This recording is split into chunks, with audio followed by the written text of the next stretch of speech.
Seeing a support unit on target. Alright, so bear with me. This is my first time doing this. Putting myself in the bottom right hand corner. Rewatching and essentially commentating on some Ghost Recon Breakpoint. This is actually mission 3, where we take out Griffin, how to catch a mastermind mission, so start to finish. This was filmed a couple of days ago, even though I'm commentating as of now, 17th of September.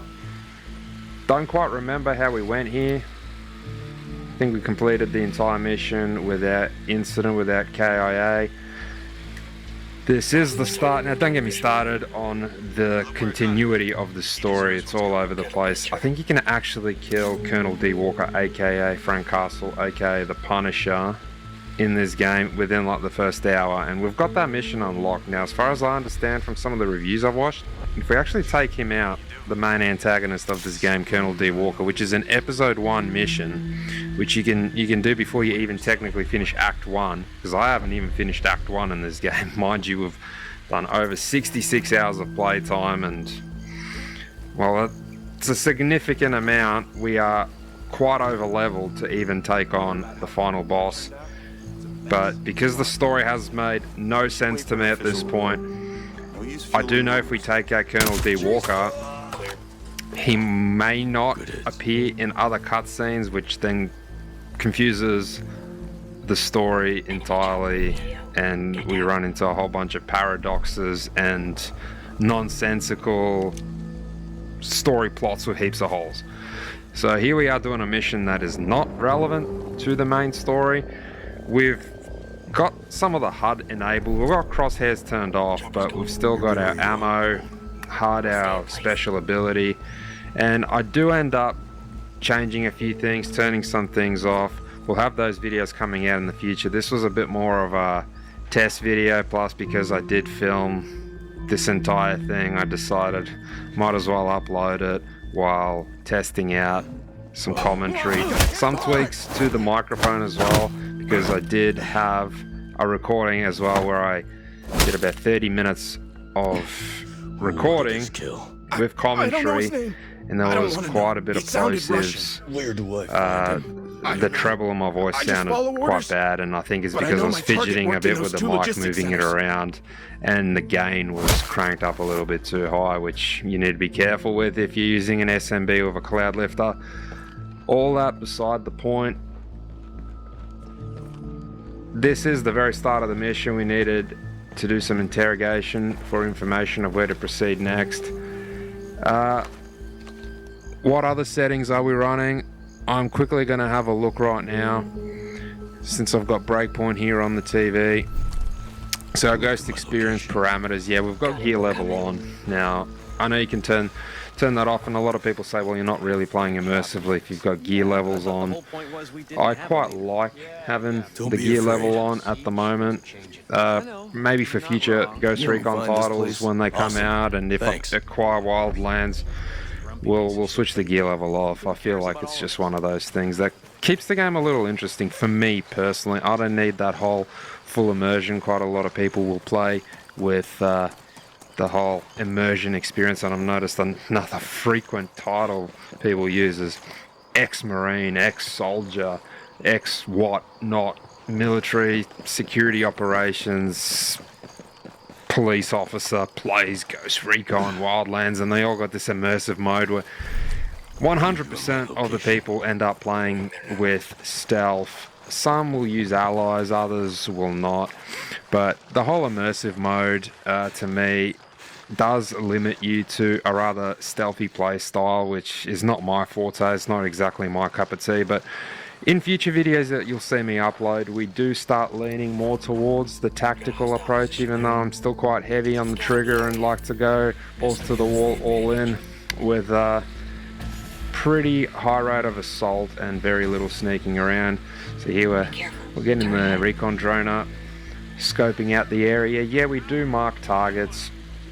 Again, people running immersive mode won't have the HUD on, But another thing I've noticed is we generally don't see what AI difficulty people are playing on. Now, you could be immersive, but if you're playing on normal difficulty, let alone easy, Commander on target.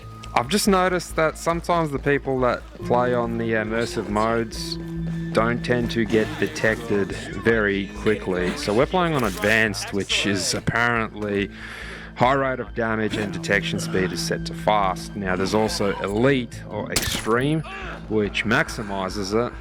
I'm not quite at that difficulty yet. I have mentioned before I've taken a lengthy hiatus from this game, and this is probably my 4th or 5th hour back into it after several months off and just refamiliarizing myself, getting that muscle memory back.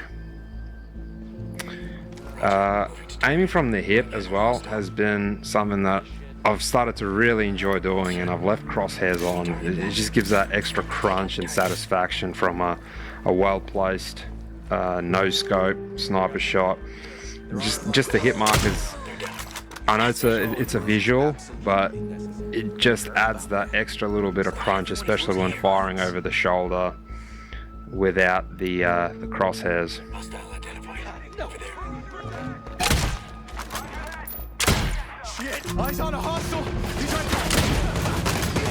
So another thing you'll notice in my videos is I pretty much never do any cuts. I don't do any cuts even with my commentary. If I stumble over myself or say something, fuck, just leave it as is. I feel that is a unique aspect of my content where there's not necessarily any flashy editing, and I let things unfold naturally, and I think that just goes to show the authenticity in the long run, especially videos that go well over 20 minutes plus. Nomad, you need to check those wounds fast. That we leave things the way they are. Anyway, our difficulty is set to tactical. The difficulty in tactical mode. It's a mode. So there's rookie, confirmed, veteran, and elite. I didn't quite like elite because it reduces your weapon slot to 1, bandage quantity to several, which I find okay. Risk to injury always was a thing I disagreed with as well. Stamina consumption extreme. Health regeneration is none, and ammo loss is on. So the reason we set it on custom for me personally was I'd rather 2 weapons. The most important thing you'd carry into any sort of mission, any sort of military objective is ammo and water. If you can carry 2 weapons, you carry 2 weapons. So again, for all those that want the immersion-based experience, truth to the matter is you would take 2 weapons if you can take 2 weapons. Now, the rig we've got on has 6 magazines on Nomad's chest. They do look like assault rifle ASR magazines. Now, they aren't extended, so visually there are some flaws for immersion. We are running extended mags on this ASR, but the mags on our chest rig are not extended. Though we have 6, 1 in the rifle, gives us 7 mags. That's probably the minimum you would want to take in an objective. Now, there's no extra molly pouches anywhere. We're not wearing a tactical belt or any sort of webbing on said belt, so we're just going to assume our sniper magazines are in our pack. I can see there's about 2, maybe there's a 3rd pistol magazine pouch, and then 1 in the barrel. I'm not gonna hurt you. I run my hope you can help assault me with rifle I've said with everything. a suppressor Thanks. just about Take all care the of time, yourself. same with the sniper. My handgun though is never suppressed. We're running a compensator. Reason for that is when I switch to my sidearm, it's generally because we're in a firefight where we may have expended all our rounds of ammunition. And again, another reason why I'd rather run an extended mag. While it slows our reload speed down, the extra 20 rounds can be the difference between needing to switch to that sidearm and potentially taking out 2 to 3 extra tangos. And quite often I'll see in some gameplay videos I've watched, even from these ex-military, ex-whatnot, and by the way, this is not a go at anyone. For example, G-Lit, I'm just going to give that channel a shout out. I think he does a fantastic job. He plays with a bunch of vets, whether it's from law enforcement or military from all around the world, different branches, different types of servicemen, and yeah, I think he does an excellent job with the quality of content, and his radio chatter, or I should just say comms, his verbal communication with the other players is top notch. Definitely one of the better channels, if not the best military tactical channel. But one thing I just noticed from quite a lot of people, I'm not specifying GLID or the people that play with him, but there's a lot of switching to sidearms that I noticed, especially in like CQC close quarters engagements. Switching to the sidearm is not particularly essential in close engagements. Now, sometimes I do it just for fun, but it's not quite practical. If you've got a tango within about 100 meters that you're going to engage, you'd likely just use your ASR, and if you're running an SMG instead of an ASR, there's absolutely no real reason why you would switch to a pistol. It's you're adding extra fiddling around. So you're carrying an assault rifle, you're slinging that bitch, you're pulling out your sidearm, and all of a sudden now you've got a weapon with essentially less stopping power, less rounds in the magazine. You've added more motion into your movement. So you're already holding the, like I said, assault rifle or SMG. You've slung it. Now you're pulling out a different weapon. Absolutely pointless. There's no real reason why you would do it just because someone is within a closer proximity to you. Only time you do it is, okay, maybe with a sniper rifle you hear someone around the corner, you know it's going to be a close engagement. You might potentially then sling your sniper rifle for the pistol, but it's not like realistic or in any means tactical to ditch an assault rifle, especially if you're running an assault rifle like I am with a short barrel. That's the versatility of it. You can essentially engage, even with a suppressor, engage targets within 200 meters comfortably, and 10, 15. It's all good because you have a shorter barrel and you can get a lot more rounds downrange. But yeah, not harping on about that anymore. Going back to our tactical difficulty and the way I like to play is few bandages. So 3 bandages is what few is, and I find that's pretty realistic. We are wearing a pack, so keep it real. 3 is about right. Now, syringes heal injuries, I do have that on rather than off. The logic behind that is if you're injured, you've broken an arm, broken any sort of bone, sprained your ligaments grade 1, 2 or 3, so that's a full rupture. But even if you've sprained ligaments, especially if you got shot, okay, or like you've taken heat, taken damage from shrapnel, putting a bandage on yourself isn't going to heal any of that. So it's actually more realistic that syringes will potentially be what heals injuries, because if you're shooting up epinephrine, morphine can be in the syringes too, but if you're shooting up adrenaline, then more likely than not, that's what's going to be allowing you to push through an injury or a gunshot wound or just being in severe pain. Obviously, it's not a cure, but it's more likely that that is what's going to help you stay in the fight. There was a reason that in World War II, the Nazis even used methamphetamines to fight sleep deprivation and to push through the pain. It's proven to work. I'm not saying it's good for your health, but in the moment in the fight, it's going to do a hell of a lot more than putting a bandage on a gunshot wound. Okay, like bandaging a gunshot wound is not going to keep you in the fight. Okay, it's not going to do very much at all. So that's the reason I've got syringes heal injuries. I find that's more realistic in theory, and risk of injury is set to often rather than always. So again, always getting injured, well, we're supposed to be we're not even tier 1, okay? These guys are like ex-Delta, like they've surpassed Delta, apparently ghosts, like for the sake of lore and story in this game. So we don't want a guy that's getting injured always, okay? We want have a bit of resistance, bit of toughness to us, all right, a bit of grunt. So risk of injury set as always. I think that means pretty much every single time you cop any sort of damage, take a round, you get injured. And I think when you get injured, movement automatically slows and you don't even get partial health regeneration. I think that might be the only difference.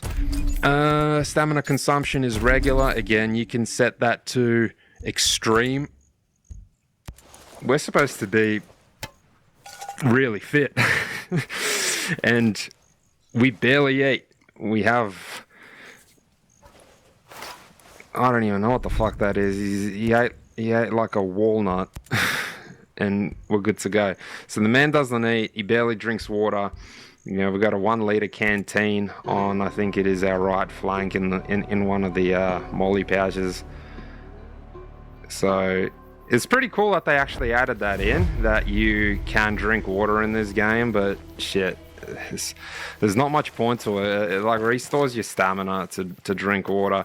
It'd be cool if they put like an iteration in where your stamina not only depletes, but like if there was this mechanic where not only does the stamina... Someone keeps sending me shit like notifications. It's frustrating. It's pissed me off. It's distracting me from my train of thought. If the stamina not only decreased, right, but if the actual bar started shrinking. So while it decreases, the actual bar is shrinking along the way, and the only way to re-extend the length of the bar would be to, say, drink water. That'd make it pretty interesting. You know, like add these Far Cry elements for those that played that game. Rather than eating a fucking walnut, you actually shoot a boar and you can carry it back to a bivouac and eat the fuck up. Just food for thought, you know, thinking outside the box. Health regeneration is set to partial, obviously. Health regeneration theoretically should be none. Ammo loss on reload. That makes the game fun, especially in the later videos you'll see me uploading where I've got no HUD. It's a neat touch. Say you fire 2 rounds in an extended round, 50 rounds in the 50 rounds in the magazine. You don't just get those 48 rounds. You toss the mag, so 48 rounds out the window. We're inserting here, looking for some more clues, looking for some more intel track dripping down. We are inserted pretty deep beyond enemy lines. Does earn us a trophy because that's the first time we've done that, and must have been some sort of achievement. As you can see as well, we do have some calling cards out, like calling reinforcements. Those can be turned off, and I do leave that on. Again, you could say breaks immersion, but if anything, the fall back notification is the one that's out of place. If enemies calling reinforcements, I don't feel it's an immersion breaker to know that that's the case. Darkest Night we've got set to on. Bivouacs original as opposed to restricted. I think the difference between that is you can call in cars and vehicles in general. You can go to Maria's shop through a bivouac now. I got that set to original. For simplicity's sake, just about everyone's got it on original because everyone fast travels, okay? Even those people that are playing this in immersive, you're fast traveling, okay? You're fast traveling to a bivouac that's probably closest to your mission or your objective. I don't believe that anyone is driving or flying to Erwan and getting a chopper and potentially flying 5, 6, 10, 12 Ks to an objective, okay? So we all fast travel, and if we're keeping it real, I like to have my fast travel points activated just to save time. Otherwise it's ridiculous. I don't think that even needed to be said. We are playing on PS5 controller, performance mode. So I've done some tweaking with the settings, like I've turned music down and special effects down a little bit. I keep the voice volume to 100, master volume to 100. I've also turned down my squad a little bit. They don't essentially say anything useful over the comms. It's just the same repeat lines. Sometimes they'll verbally pat you on the back, which again completely unessential and essentially breaks radio discipline more often than not. Transmitting. So yeah, enemies glowing in red is one of the teammates' special abilities. I think it's Fix It who scans the area. It is a little cheap, you could say, when you have the lay of the land essentially with Fix It scanning ability to then sink enemies through walls. Look, you got teammates there, you might as well utilize them. Sometimes I feel as though without that sort of ability, without sink shots, just to take out enemy tangos, go on a wild goose change, which may not be immersion breaking, but it's definitely breaking up the pace and fun of the game when you're playing hide and seek with a couple of tangos just to try and take them out. So sometimes when they're hidden behind cover and you've got to move several hundreds of meters to find an opening to take the shot and they got no idea where you are, it's just easier to sink the shots and eliminate them. But as you can see as well, we can take them out when we take them out when we can take them out. And again, the teammates breaking the radio discipline, like, get some. It's like, dude, like, no one does that. Okay, you're like an undersexed fucking teenage soldier, okay? Because there's no need for it. Got anything you want to tell me? I do find the dialogue pretty funny with these interrogations as well. It's so undercooked, but sure. What else? I've pretty much explained the settings to you, how our tactical difficulty is custom, enemy difficulty is advanced. We've set our interface to custom as well. Here it's, as you can see, like we've got our health, we've got our ammo. In future videos we won't have the health, we won't have the ammo. We've got hints to never. Yeah, hit markers, like I said, I like that there for the crunch. Stamina.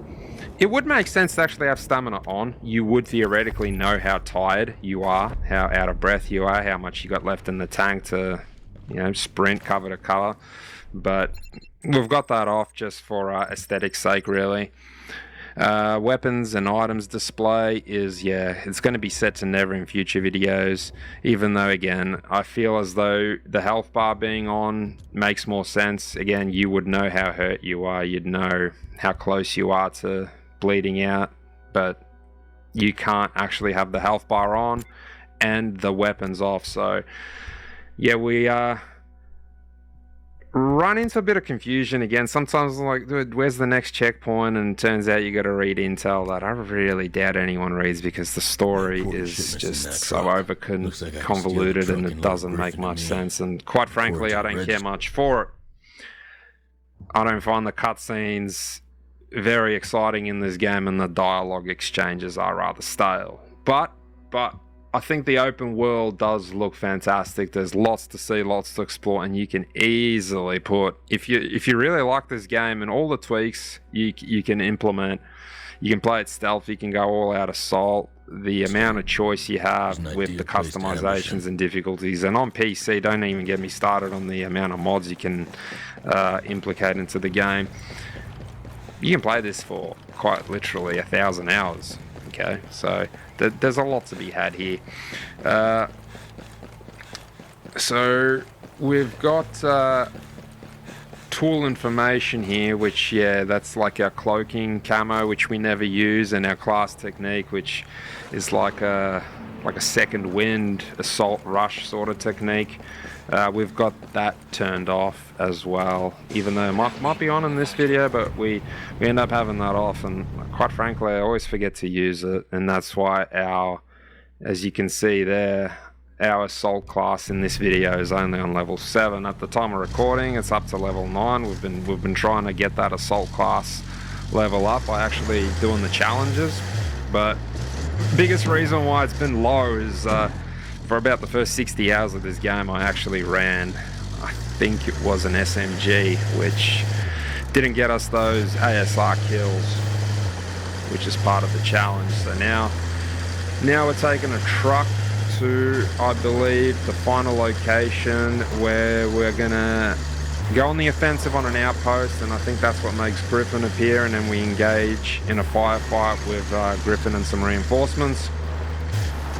And that might be the last thing that we do here to conclude the mission. So yeah, I've taken this opportunity to talk about how I play the game, why I have certain things on, and why I believe some things are essential to being on to make the game funner. For example, even the mini-map, quite a lot of these immersive players will have the mini-map off now. Again, another thing I don't particularly agree with, even the watch I'm wearing now, which is about 5 years old, that can essentially show me a mini-map. By that I mean it can show me the lay of the land, roads, I can set my own markers, altitude and topography, you know, where fresh bodies of water are, where water is period, and again I can set a marker for an objective if that's the case. So there's technology out there, and you'd believe that, you know, these ghosts tier 1 operators would be utilizing that. It's a real thing that you would use in a combat situation, which, you know, essentially acts as a mini-map. While we do have enemy lines of sight activated, which are those red dots that you see on the mini-map, in my future videos that will be turned off, because yeah, that is rather immersion breaking. It does make things a little easy being able to know where the enemy is positioned. I don't mind having a little icon above their heads once you've actually sighted them, once you've locked on, you've essentially marked their position. And again, I just reiterate that sometimes it's just easier to sync shot them and utilize your team rather than spend a whole bunch of time looking for the right angle of attack to take them out. Other settings we have, yeah, mission reminders are set to never. That's usually in the top left of the screen. Another thing that just got in the way for the longest time, I actually found that one of the most annoying things. It took up about a quarter of the screen. You never really looked at it. You just mark the mission, you pin it, and you tackle it. Okay, you don't particularly need a reminder, especially since the continuity is so broken up. It's definitely a non-essential, but hey, coming back to the mini-map, it's just practical, and I wouldn't say it's immersion breaking at all to have it. The biggest immersion breaking thing on the mini-map is those red circles, which essentially outlines the enemy's ability to range their line of sight and where they're at, their position, before you even sight them.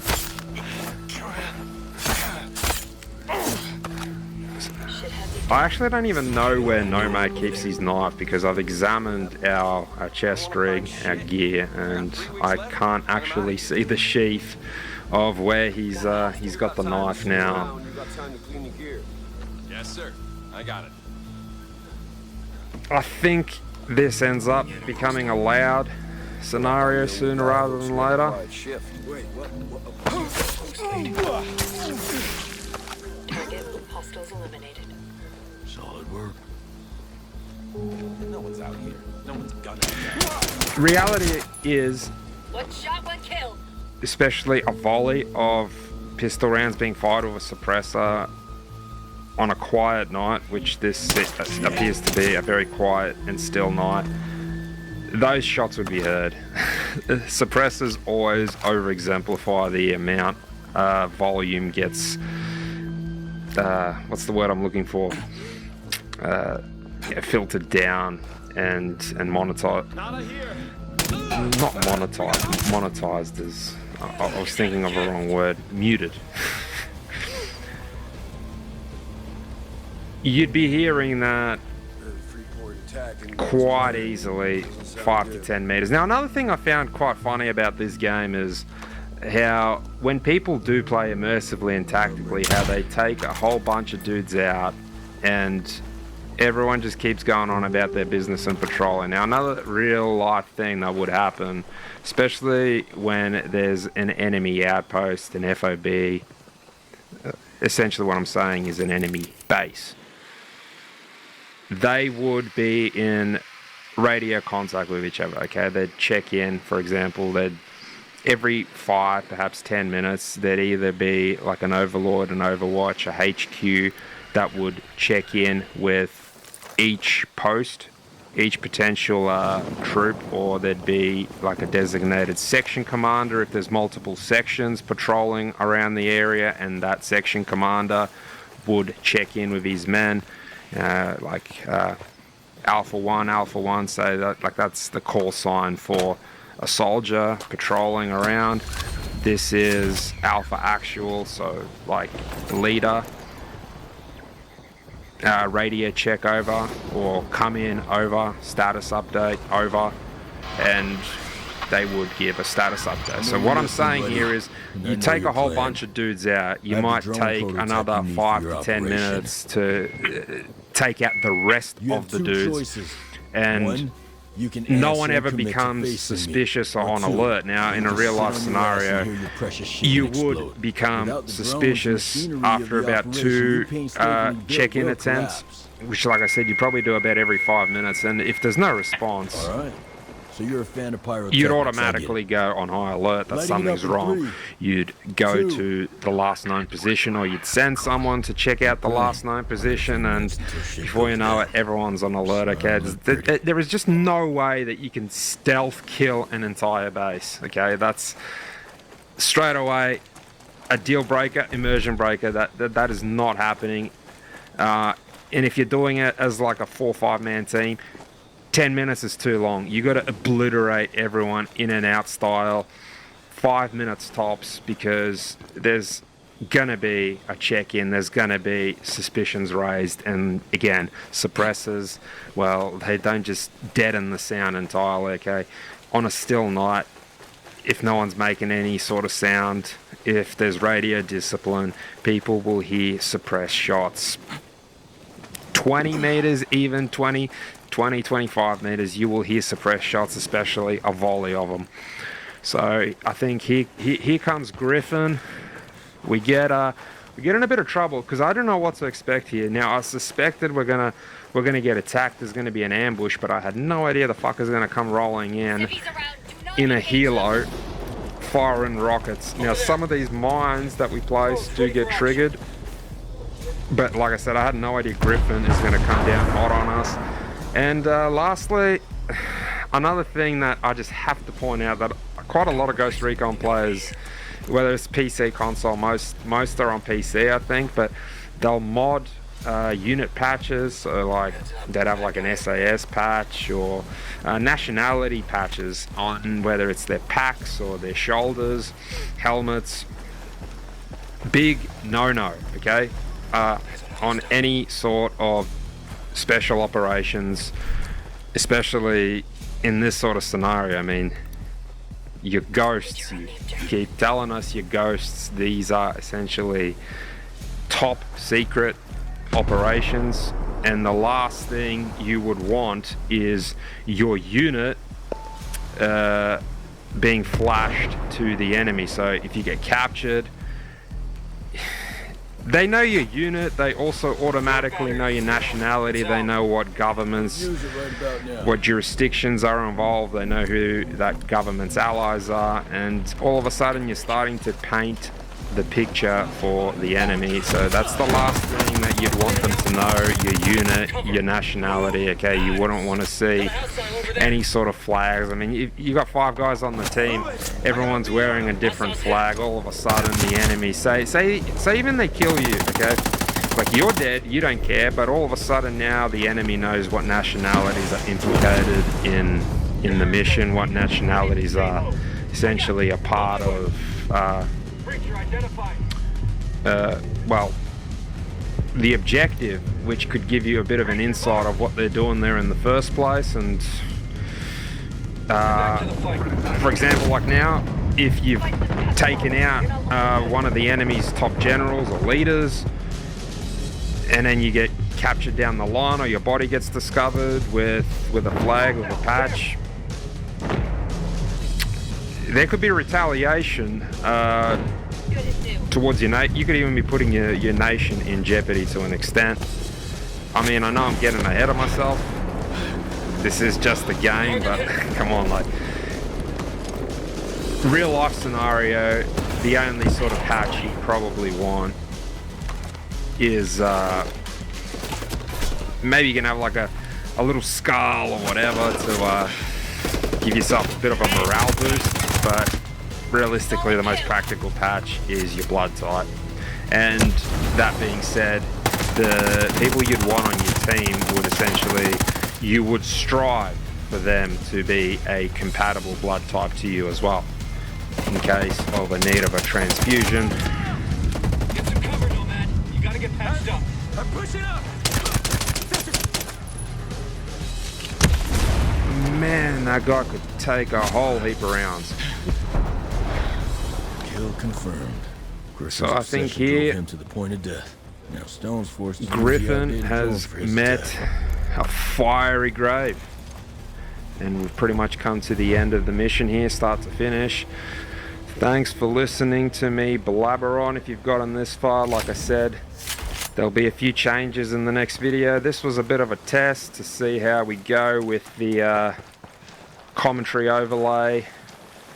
Everything sort of spoke for itself. That's why I started going on a bit of a tangent and talking about my gaming style. Again, shout out to the people that still play this game. It's a fantastic game, and really, the way you play is the way you play. The way you have fun is the way you have fun. It's a game at the end of the day. I do think aesthetically, of course, things do look better with as little HUD as possible, but the whole stealth style of gaming that just about all videos running the no HUD utilize is not my cup of tea. I find that rather boring. Sometimes you'll see a dude walking for 25% of the video, and with no commentary, it can get stale rather quick. It'd be cool if you could mod this game like you do on PCs on the console, but the fact that I got this for free, the fact that I'm still continuing to play it, can't complain to the funness, to the experience of this game. So we're going back to the main HQ here. We're going to visit the shop. I do look forward to a next gen Ghost Recon. This is a PS4 game, and I think it's pretty phenomenal. It'd be cool if the story just synchronized a little better, is my biggest critique. Like I said, you can pretty much do the final mission right off the bat, the brother versus brother mission to take out the Punisher, Colonel Walker. Yeah, I've quite frankly never really run into a game where you can do that, where you can do the story your own way, but at the same time really mess up the continuity. So I suppose I do like my games a bit more linear, with a bit of a more structured story. And it goes to show the open world elements don't quite make for a very intriguing character and scenario development, which is why I think some of the cutscenes are rather stale, and yeah, the NPC interactions are very, very ordinary.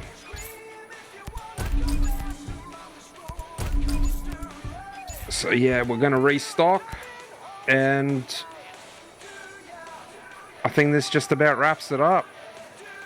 So we're gonna go around Aroa, doing some more shooting, maybe compiling some more footage, and we'll eventually go talk to Fox to continue the Jake Skeld portion of the main missions.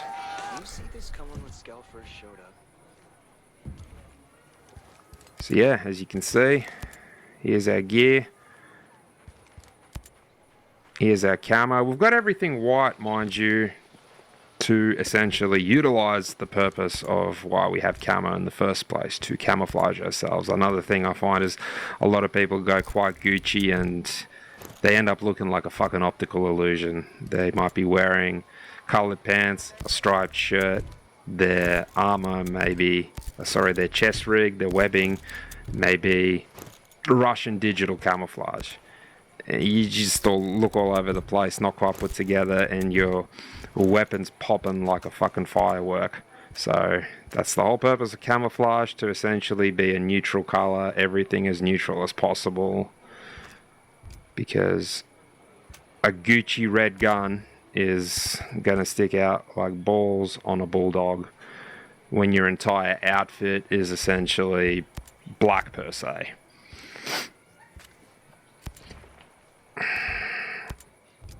And night vision goggles don't glow green. Okay, no one wears that on special operations. That's terrible. Think about how impractical that is. So glowing green night vision goggles, that's Hollywood right there. All right, thanks for tuning in. See you in the next one.